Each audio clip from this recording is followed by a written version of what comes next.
Hello, everybody. It's Mrs. Wallace. This is just part two of the Treaty of Versailles video.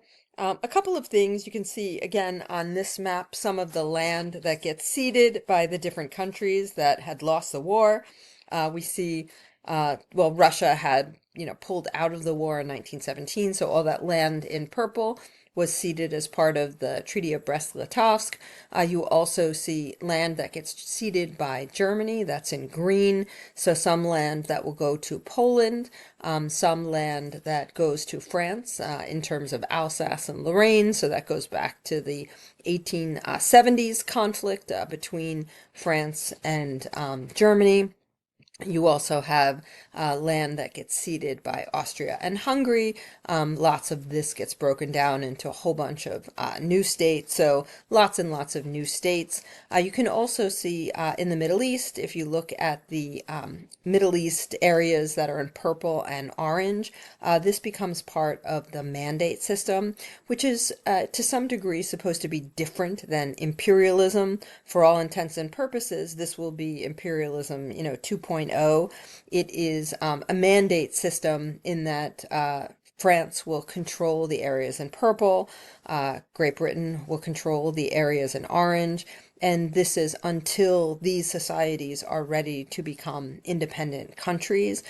So it's kind of like a wait and see approach. For all intents and purposes, this becomes colonialism. We see a great deal of advantages, including oil advantages, go to the colonial powers. And, these areas being colonized, has a really big impact on our modern history, all the way up to, recent U.S. war in Iraq, an example. But in any case, if we look at the two maps side by side, so you can see 1915 and then 1919, some of the significant changes with new nations or countries that are part of the mandate system and controlled by either Britain or France. In the Middle East, you have the new country of Turkey, which was at one time part of the Ottoman Empire. You have Romania, which is now much bigger, Hungary and Austria, which are two independent countries, Yugoslavia. You can notice there's no Serbia, Czechoslovakia, and independent Poland, for example. So we see a great deal of countries that are on the map. You can also note some of the land that's taken from Germany. Germany is going to be not only demilitarized, but made territorially smaller. And this has huge impacts on people who were German speaking, who had lived in the country of Germany, that all of a sudden will be, part of Poland or part of France. And so this is a very conflicted area. People migrate. There's a great deal of like displacement, so not easy on the peoples. Most of the territories that get drawn by historians who are meeting as part of the treaty discussions. People are literally drawing based on maps and data that people had acquired. It's not necessarily by granting self-determination to the peoples who are making up the new governments. This is very much crafted by a group of outsiders, similar to other conferences related to imperialism, like the Berlin Conference, which carved up, pieces of Africa, to be distributed to European countries. The mandate system becomes an important, kind of component of the actual Treaty of Versailles. There are other treaties with some of the other powers, the other central powers. This gives you a sense on the left. In 1938, some of the oil fields that end up becoming very crucial resources and how Britain and France ultimately will get to control them. This is just some images from the actual Treaty of Versailles. Germany does come to the Palace of Versailles to sign the treaty at the end. There is a great deal of celebration in some countries. Wilson is hailed as a really significant kind of diplomatic leader. Of course, in Germany, it is met with a great deal of disgust. The Weimar Republic will be formed after the Kaiser had abdicated his throne. So Germany is in a like kind of challenging political space, and there's a great deal of blame on the signers of the Treaty of Versailles. We can certainly ask the question, why did the USA refuse to ratify the Treaty of Versailles? Not only does Russia opt out of World War I and do its treaty much earlier, the United States will never ratify the treaty. The president has powers to conduct the treaty, and Wilson does do that for months at a time. But upon bringing the treaty back to the United States, the Senate is not favorable, and nothing Wilson can do seems to change anybody on the Senate's mind.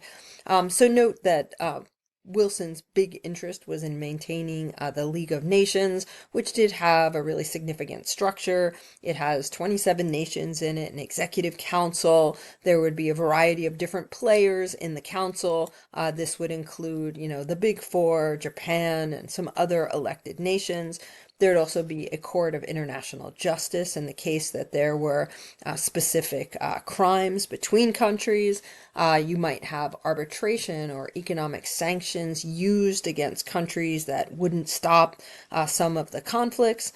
And Article 10, which ends up being very significant because it is the part of the Treaty of Versailles and the League of Nations covenant, really, that U.S. senators were very worried about. It asked nations to protect each other's independence, basically, kind of creating a loose alliance between countries. Some senators were afraid that that really created an alliance system for the United States, and people were in favor of much more isolationism. This is what Article 10 suggests. The members of the League undertake to respect and preserve, as against external aggression, the territorial integrity and existing political independence of all members of the League.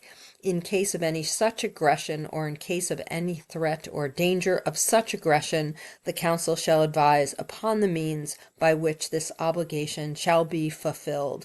For some members of Congress, this was just too big of an ask for the United States.